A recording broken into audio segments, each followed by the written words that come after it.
ஸ்டாலினுக்கு இரவோடு இரவாக ஃபோன் போட்ட பிரசாந்த் கிஷோர்.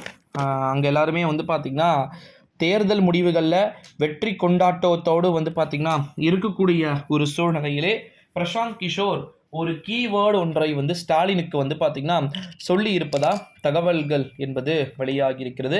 என்ன கீவேர்டு அப்படின்னு வந்து பார்த்திங்கன்னா, குறிப்பாக பிரசாந்த் கிஷோர் அவர்கள் ஸ்டாலினுக்கு ஒரு சில அறிவுரைகள் என்பதை வழங்கியிருப்பதாக தகவல்கள் அப்படின்றது வெளியாகியிருக்கிறது.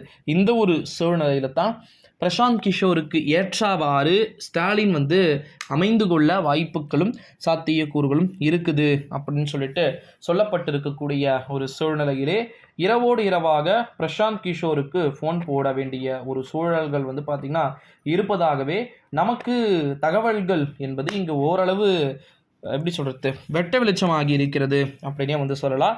ஏன்னா தமிழ்நாட்டுடைய முதலமைச்சர் என்ற ஒரு பதவியில் அமர்ந்து கொண்டு அலங்கரித்து கொண்டிருப்பவர் இப்போ தேசிய அரசியலில் பேசப்படுவாரா அப்படின்னு சொல்லிட்டு பார்க்கப்படுது.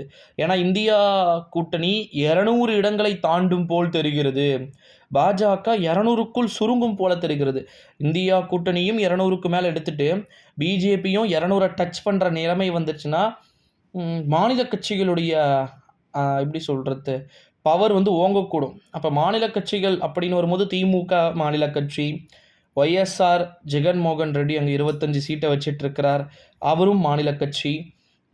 அதற்கு பிறகு வந்து பார்த்திங்கன்னா வேறு யார் இருக்கா மாநில கட்சின்னு வந்தால் நம்முடைய நிதிஷ்குமார் இல்லை ஒடிஷாவின் முதலமைச்சர் 25 ஆண்டு காலமாக அங்கு முதலமைச்சராக இருக்கக்கூடிய ஒடிஷாவின் முதலமைச்சர் நவீன் பட்நாயக் உங்களுக்கு தெரியும் அப்படின்னு நினைக்கிறேன்.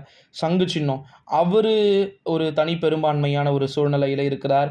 ஸோ அவரு 6வது முறையும் அவர் தான் வந்து அங்கே ஒரு முதலமைச்சர் கேண்டிடேட்டாக வந்து அறிவித்து ஜெயிக்க போகிற ஒரு சூழ்நிலையிலே ஸ்டாலினுக்கு இரவோடு இரவாக ஃபோன் போட வேண்டிய ஒரு சூழலுக்கும் பிரசாந்த் கிஷோர் தள்ளப்பட்டு இருப்பதாக தகவல்கள் என்பது வெளியாகியிருக்கு.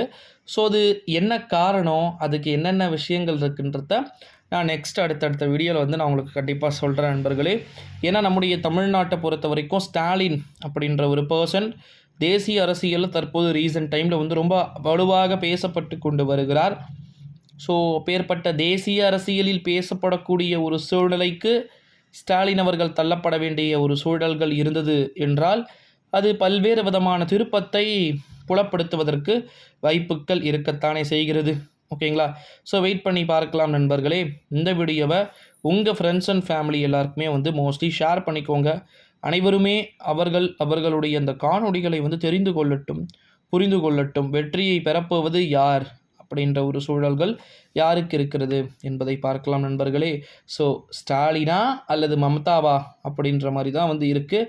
ஸோ யார் ஃபைனல் பண்ணுறாங்க ஜெயிக்கிறாங்கன்னு பார்த்து விடலாம்.